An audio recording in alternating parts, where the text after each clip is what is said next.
Let's bring in the Chief Executive Officer of the US Studies Centre, Simon Jackman. Professor Jackman, thanks so much for your time as always. Let's start with this delicate balance that Joe Biden has in the Senate. We know that it's 50-50 with the casting vote of the Vice President, but the US, there's not always that same party discipline in terms of voting, so it is a delicate balance, isn't it? Yeah, so the senator from West Virginia, Kieran, Joe Manchin, is a Democrat. There are two senators from West Virginia, but the one we're really focused on is the Democratic senator, and it is an overwhelmingly pro-Trump state. And that is the Democratic vote that is going to prove a little tricky for the Biden team. Already with cabinet nominations, there are some signs that Manchin will not go along. And then it turns to, well, can he get a Republican to come back? And literally nomination by nomination, particularly looking carefully at the nomination for Attorney General, Merrick Garland, who you might remember had been appointed or nominated to go to the Supreme Court under the Obama administration. There's a few appointments like that where that'll be tricky. But the $1.9 trillion COVID relief package, I expect that one to be actually the easiest one of all, precisely because it's got so much in there for so many different things. And moreover, I think even that most marginal Democratic senator is unlikely to hand the President of the United States a defeat on the first and most important piece of legislation in his presidency. And then on the Republican side, there are those more moderate or traditional Republicans, say the Mitt Romney, Senator Collins. There are a few that Joe Biden, and I know that he's had lengthy meetings with them already, hasn't he, in the Oval Office? Yeah, that's right. And Collins came in, Susan Collins from Maine, who was expected to lose her seat. She's in a similar position. Maine voted for Biden in the presidency, but she's a Republican senator and was returned pretty easily in the end on the back of a pretty strong personal vote up there. She sat down with Biden in the Oval Office and put out a list of things that she wanted, and it amounted to a much smaller relief package. And I think Biden, former senator that he is, listened politely.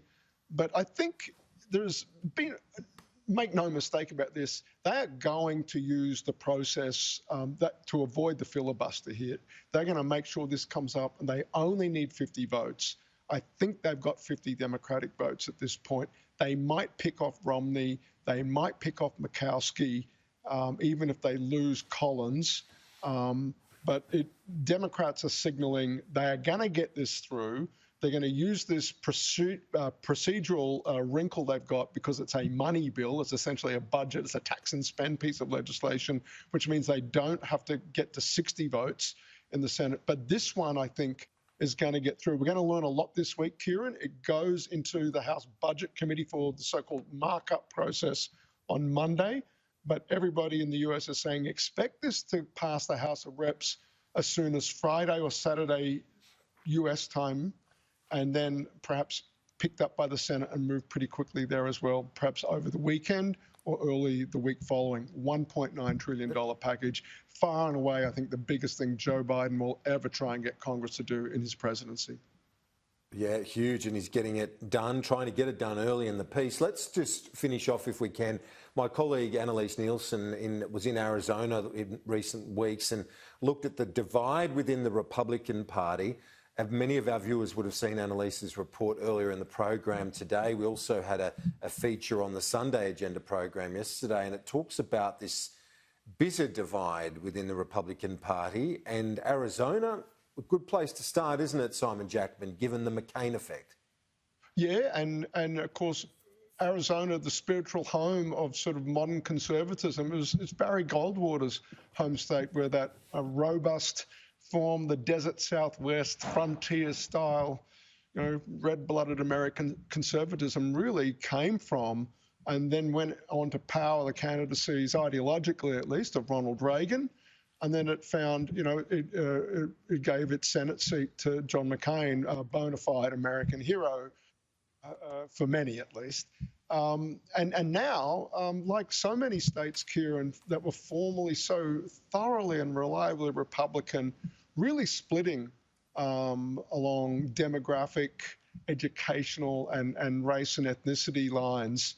And it is a bitter fight. But of course, the name we haven't mentioned is Donald Trump. And Trump is scheduled to speak next weekend at CPAC, the big American conservative political action committee conference.